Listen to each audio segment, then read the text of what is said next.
안녕하세요, 노구츠입니다. 그동안 유튜브 채널을 좀 운영을 못했는데요. 최근에 제가 관심 있어 하는 분야인 운동이나 러닝에 관련한 채널을 따로 파서 그건 별도로 동영상들을 따로 빼서 운영을 하기로 했고, 지금 현재 올라온 그 채널 같은 경우에는 많은 분들께서 제가 예전에 청주 잖아요, 청약이나 아파트 관련한 글들, 저기 포스팅들을 읽어주거나 하는 그런 유튜브 컨텐츠로 구독자들이 많이 유입이 됐었는데요. 그분들이 보시기에 아마도 저기 운동이나 이런 것들이 올라오면 조금 자기 취향과 안 맞고 자기 의도와 안 맞는 그런 채널이 될 수 있기 때문에 제가 채널을 따로 빼서 이쪽에다가는 예전에 그 구독자분들이 많이 생기셨던 그 소재를 가지고만 업데이트를 할 예정입니다. 일단 이 이야기는 제가 블로그에 쓴 글을 약간의 해설을 섞어가면서 이렇게 낭독하는 그런 오디오 컨텐츠로 구성이 될 거고요. 솔직히 글 읽는 거 좀 귀찮잖아요. 그리고 블로그는 구독할 경우에 그 소식이 잘 전달되지 않는 그런 부분도 있으니까 좀 귀찮으신 분들이나 꾸준하게 받고 싶으신 분들은 유튜브 채널 구독하셔가지고 제 컨텐츠 이용해 주시면 감사하겠습니다. 네, 그럼 시작해 보겠습니다. 지금 읽어드리는 오디오 컨텐츠는 제가 청주 아파트나 부동산 시황에 대한 제 생각을 담은 글입니다. 그러니까 투자에 참고는 하시되 절대 믿지는 마시라, 이렇게 말씀을 드리면서 한번 시작해 보도록 하겠습니다. 이 글은 23년 6월 말경에 쓰여진 글이고요. 1, 2부로 나눠진데 1부는 제가 좀 써놓고 2부에서는 글이 날아가는 바람에 거의 한 달 텀을 가지고 지금 2부를 썼는데요. 1, 2부를 연결해서 읽어드리도록 하겠습니다. 필자의 예측대로 22년 중반기를 기점으로 청주 아파트 부동산 시장은 한동안 무섭게 떨어져 왔다. 떨어지는 시장에는 관심을 끄는 게 원칙. 한동안 관심을 끄고 있다 살펴보니 정말 곡소리 날 정도로 많이 떨어졌구나 하는 생각이 들었다. 막차 탄 실수요자나 지역 투자자들은 손해가 꽤나 심했을 것이다. 그러다 요새 시장이 조금씩 움직이기 시작했다. 이런 움직임의 시장에 대한 다양한 의견들이 나오고 있어 지금 일어나고 있는 현상을 정리하고 마지막으로 간단한 의견을 남겨보려고 한다. 그래도 오랫동안 제 블로그 구독하시는 분들을 위해서 남기는 글이니까 구독해주셨던 분들은 재밌게 들어주시면 감사하겠습니다. 1. 예측하지 못했던 시장의 급변화. 투자자들이 많이 들어가 높은 상승폭을 보였던 물건은 기본 1억 이상씩 하락하였다.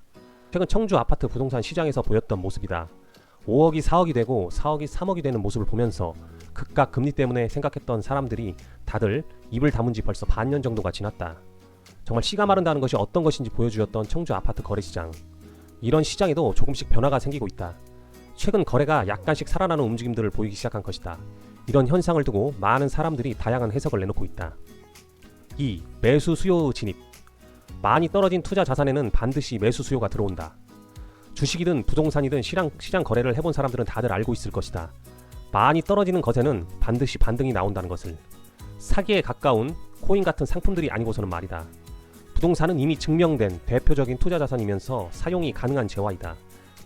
그렇기 때문에 반드시 대기 수요에 의해 큰 낙폭의 반등이 올 것이라는 것은 예측할 수 있었다. 다만 그 반등의 시점이 예측이 힘들다는 것뿐. 최근에 여러 매체들에서 패널들이 이 움직임에 대해 여러 가지 의견을 내놓고 있는 것을 보면 그 시점이 이미 찾아왔다는 것을 알 수 있다. 청주 아파트 부동산 시장도 마찬가지다. 실제 필자가 법원 경매장을 가보아도 신축 아파트의 경우 얼마 전과는 눈에 띄게 다르게 많은 사람들이 입찰에 참여하고 있었다. 시장 조사를 위해 찾은 부동산도 예전처럼은 아니지만 가끔 좋은 매물을 찾는 매수 대기자들이 방문하고 있다는 소식을 접할 수 있었다. 3. 청주시 아파트 일평균 거래량. 그렇다면 이것을 너무 많이 떨어진 것에 대한 반등, 그러니까 데드캣 바운스로 봐야 하느냐, 다시 일어나는 상승장의 기미로 봐야 하느냐이다. 결론부터 이야기하면 데드캣 바운스이지만 조금은 다를 수 있는 데드캣 바운스라고 정의하고 싶다. 비정상의 정상화라고 하는 표현이 맞지 않을까 싶다.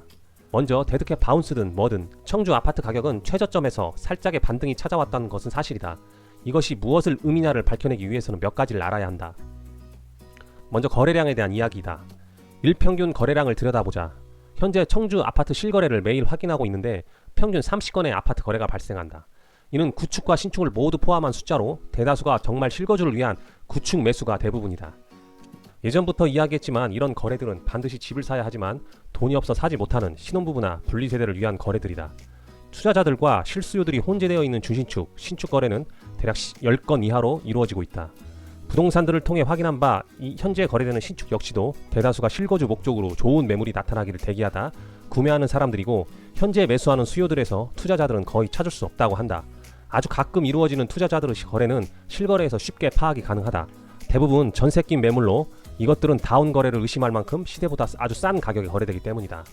청주 아파트 거래가 대세 상승기까지 가기 위해서는 외지에서 투자자들이 유입되어 못해도 70건, 많게는 100건 정도의 거래가 만들어져야 한다고 생각된다. 이렇게 잡은 이유는 청주 아파트 가격이 본격적인 폭락을 하기 전에 평균 아파트 1거래량은 대략 50건이었다. 위태위태하며 횡보하던 그 순간의 말이다. 필자는 이 정도 수요가 적정 거래량보다 살짝 높은 수준이라고 생각하고 있다. 폭락을 시작해 아무도 거들떠보지 않을 때는 정말 10건까지의 거래도 있었기 때문이다. 이렇게 두고 보면 지금 거래량으로만 따진 청주 아파트 시장의 화랑성을 판단할 수 있다. 가격 상승이라고 말하기 위해서는 일단 50건 돌파가 필수적이어 보인다. 또한 그 안에는 부동산에서 얻을 수 있는 투자자들의 비율의 증가도 필요하다. 4. 실수요자들은 왜 움직였는가? 그렇다면 청주 아파트 실수요들은 하고 많은 시점 중에서 현 시점을 택하고 들어갔을까? 이것은 경제, 시장을 따지기보다 인간의 심리적 측면에서 바라보는 게 조금 더 정답에 가까울 것으로 생각된다. 가장 큰 원인이라고 보고 있는 것은 신축 아파트 분양가이다. 얼마 전 아파트 상승기를 거치면서 사람들에게 진리가 아닌데 진리처럼 받아들여지는 공식이 하나 생겼다. 바로 분양가는 배신하지 않는다이다. 최근 상승된 지가의 반영, 국제적 자원 인플레, 원자재 수급 불안으로 신축 아파트 분양가가 급격하게 올랐다. 평균적으로 보면 34평 기준 대략 4억 정도 수준을 기록하고 있다. 그동안 5억 가까이 거래되는 좋은 입지 신축, 준신축이 1억 넘게 하락하여 3억 후반, 4억 초반까지 하락하였다. 그러면 대기를 하고 있던 실수요들에게는 선택의 문제가 생긴다. 청약에 도전하여 3년을 참다가 완전히 새 아파트에 들어갈 것인가, 아니면 같은 돈을 내고 몇 년 지난 신축 아파트에 입주할 것인가. 3년 동안 세를 살면서 중도금 이자까지 납부할 것을 생각하면 인간의 심리상 후자를 선택할 가능성이 굉장히 높다. 특히나 20년 이후 완공된 신축은 앞으로 지어질 아파트와 크게 차이가 없기 때문이다. 오히려 신도시보다는 조금이라도 상권이 갖추어진 곳이 더 나을 수도 있다. 이러한 심리적 요인을 생각했을 때 필자는 이 실수요자들을 움직이게 한 가장 큰 요인이 청주 아파트 분양가의 급격한 상승이라고 생각하고 있다. 5. 그들이 잊고 있는 것. 그런데 위 글을 읽다 보면 실수요자들이 꽤나 옳은 선택을 하는 것처럼 보인다. 그런데 여기에는 하나의 오류가 있다. 바로 잘못된 전제다. 분양가는 배신하지 않는다가 바로 그것이다. 이것이 과연 진리일까? 이 전제는 어느 때는 맞고 어느 때는 틀릴 수도 있는 아주 위험한 확증이다. 최근 상황을 보면 한동안 진리처럼 여겨진 이 전제가 무너질 수 있는 다양한 신호들이 보이기도 한다. 이제 이 글은 제가 6월 말에 쓴 글이고요. 아무래도 글 읽는 거 좀 귀찮아하신 분들 있어서 제가 유튜브 영상으로 매번 제작해서 올릴 예정이니까요. 관심 있으신 분들은 구독하셔서 들어주시면 감사하겠습니다. 그러면 2부도 이거에 이어서 계속 연달아서 이야기를 해드리겠습니다. 이건 이제 8월 초에 쓴 글이니까요. 그거 참조해서 봐주시면 감사하겠습니다. 일전 1부를 쓰고 한 달이 넘어서 쓰는 2부이다. 저장해놓은 글이 날아가는 바람에 미루다 어느덧 한 달이 흘러버렸다. 시간이 참 빨리 간다는 생각이다. 이번 글은 좀 편하게 의식의 흐름대로 깔끔하게만 정리해서 써볼 생각이다. 필자의 말이 진리는 아니지만 그냥 투자 생각이 있으신 분이라면 참조 정도는 하면 좋을 것 같다. 1. 청주 부동산 매매 시장의 호황기. 보통 부동산들에서 입을 모아 이야기하는 매매 시장이 살아나는 시기는 추석 전후이다. 필자의 생각으로 매매 거래량으로 추석 후 정점을 찍고 올 연말, 내년 초까지는 완만하게 쭉 떨어지지 않을까 예측해본다. 지금도 거래량이 많은 것은 아니지만 얼마 전까지 조금씩 늘어난 매매 거래가 이미 미래의 실수요를 앞당겨 왔다고 본다면 어쩌면 추석 전후라도 매매량이 크게 늘지는 않을 수도 있을 것 같다는 생각이 든다. 또한 거래되는 매물 대다수가 구축인 것을 보면 여전히 투자 수요보다는 당장의 집이 필요한 거주 수요들이 움직이는 실수요 시장인 것은 확실한 듯 보인다. 투자 수요는 과연 돌아올 것인가? 아마 당분간은 그럴 일은 없어 보인다. 2. 가장 위험한 것은 역시 금리. 일전부터 금리 흐름의 중요성을 강조해왔다. 최근 다 죽어가던 부동산 시장을 살린 것도 실수요들에게 주어지는 정부 대출금리 혜택 때문이라고 보고 있다. 정부 관심이 조금 소원해지자 시중 은행들에서 금리를 슬금슬금 올리기 시작했다는 뉴스가 눈에 들어온다. 국내 산업의 전반적인 위축, 경상수지 적자, 세기말을 연상할 정도로 여러가지 사건 사고들이 많이 나는 환경 속에서 정부에서 신경 써야 할 부분들이 점점 많아질수록 그동안 라면값처럼 틀어막으려고 했던 금리 원목도 점점 빨라질 것으로 보인다. 최근 필자가 여유 자금을 넣어놓는 파킹 통장의 이자가 무려 0.5에서 1%까지 상승하였다. 이만큼의 예금 이자를 올려주었다는 것은 그에 대한 반작용으로 대출금리 상승이 안 보이게 이루어지고 있다는 것을 반증한다고 볼 수 있다.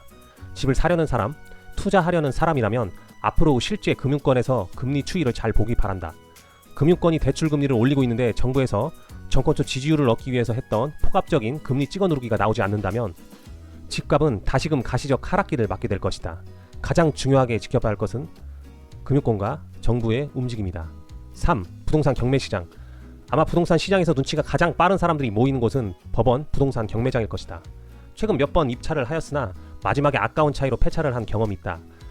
마지막이라고 하는 이유는 실거래가를 참고했을 때 이 시장도 이제 먹잘 것이 없는 시장으로 변하는 것 같아 당분간은 좀 쉬어볼 생각이다. 7월 정도까지는 눈에 띌 정도로 충북 아파트 경매 시장에 참여한 사람들이 늘어났었다. 그러면서 낙찰가율도 꽤 올라갔다. 여유 자금은 있으나 당분간은 조심할 생각이다. 법적 절차를 밟고 명도하고 나면 필자가 말한 시중은행 금리가 올라가는 시즌과 겹쳐 매물 거래가 말라버리는 시기를 제대로 맞을 수 있다는 그런 불안감 때문이다. 매물을 잡고 있을 시간까지 고려했을 때 지금은 확실히 조심할 시기인 건 맞는 것 같다. 4. 청주 경제를 지지하는 산업의 균열. 청주는 많은 공장들이 둥지를 튼 도시다. 특히나 주식시장에서 많은 관심을 받는 기업들이 꽤나 있다. 대표적인 회사라고 하면 역시나 지금도 계속 공장을 지으면서 세를 확장해 나가는 반도체의 하이닉스다.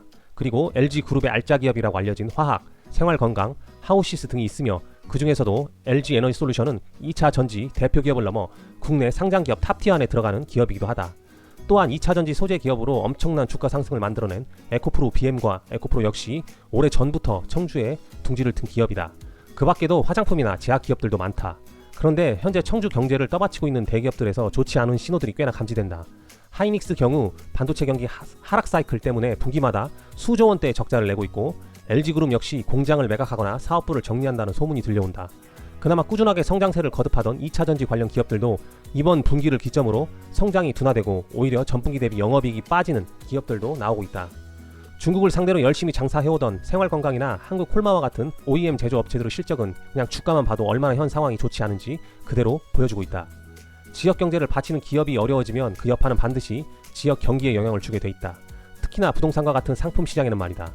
그간 금리 인하를 비롯한 완화 정책의 특수에 호황을 맞아 수요를 끌어다 쓴 전력이 이런 상황에 꽤나 큰 데미지로 작용할 수 있다. 우리는 지속적으로 청주 경제를 떠받치고 있는 산업 현황에도 주목할 필요가 있다. 5. 아파트 청약시장. 최근 분양한 월명공원 한라비발디까지 성황리에 분양을 마쳤다는 플랜카드가 붙었다. 그런데 현실은 어떠할까? 보통 청약에서 미달 없이 분양이 끝난 경우 30% 내외의 저층 아파트들만 미계약 매물로 나오는 것과 다른 분위기다. 필자가 보기에 공장 옆이지만 꽤나 큰 공원을 끼고 있고 중견 건설사 안에서는 이름을 날리고 있는 한라건설이 지은 아파트치고 이 정도의 미계약률은 뭔가 청약시장에도 좋지 않은 그늘이 드리고 있음을 이야기해주는 듯하다. 계약을 하지 않을 경우 청약 자격이 날아가는 것을 생각했을 때 이들이 아이파크 6차나 원봉 힐데스 같은 굵직한 분양을 기다리기 위해 취소한 것은 아닌 것으로 보인다. 아파트 분양가가 오르는 형국에서 지금의 분양가도 나쁘지 않게 책정된 것으로 사료되는데 굳이 미계약의 페널티를 맞아가면서 그들이 이 계약을 포기한 이유는 무엇일까? 최근 분석한 청주 부동산 시장에 대한 이야기를 쓰고 보니 죄다 나쁜 이야기만 쓴 것 같다. 그런데 어쩔 수 없는 게 필자 역시 현금을 최대한 마련해놓고 그것을 죄다 파킹 통장이나 단기 예금 상품에 박아놓은 상황에서 좋은 이야기를 해줄 수는 없을 것 같다. 가장 메리트 있다는 부동산 경매 시장도 이제 먹잘 것 없는 것 같아 보이니 매매 시장은 두말할 리 없어 보인다. 한 연말쯤 가면 금리의 방향성, 그리고 기업들의 재무제표, 청약시장 지표 등이 모든 것이 윤곽이 나올 테니 비난을 하더라도 그때 함이 좋을 듯하다. 물론 이것은 개인 블로그에 작성하는 개인적 사견이니 절대 누구에게 투자하라 마라 권장하는 글은 아니다. 다만 지금 필자 생각에는 숨을 죽이고 있을 때라는 것은 어느 정도 확실한 것 같다. 이상 제가 써본 글이고요. 글 읽는 거 귀찮아하시는 분도 계시고 네이버 블로그 안 보시는 분도 계시니까 이렇게 오디오 컨텐츠로 제작을 해봤고요. 앞으로도 돈이나 제 생각 이런 것들 자유롭게 올리는 유튜브 채널을 만들어 나갈 테니까요. 구독해주시고 좋아요도 좀 박아주시면 그래도 이거 돈은 안 되지만 그냥 꾸준하게 운영하는데 좀 도움은 될 것 같습니다. 앞으로도 많은 애용 부탁드리겠습니다. 여기까지 하겠습니다. 감사합니다.